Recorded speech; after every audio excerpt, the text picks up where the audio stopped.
தெங்கிழக்கு தேசிட்டு செம்பருத்தி பூ மொட்டு செல்லம் கொஞ்சுதே தாலாட்டா.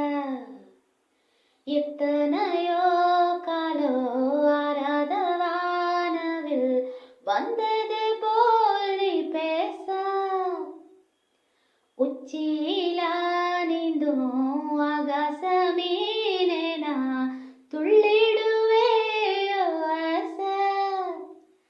மழையடிக்கோ ஓ சிரிப்பில் செடி முளைக்கோ நான் பூவாக. வெயிலடிக்கோ நாள் வரைக்கும் கொடை பிடிப்பே ஓ தாயாக. நீ நீ சொல்லும் கதை நான் கேட்கும் வர நாமாவும் மாய பறிவுகளே. தெங்கிழக்கு தேசிட்டு செம்பருத்தி பூ மொட்டு செல்லம் கொஞ்சுதே தாலாட்டா.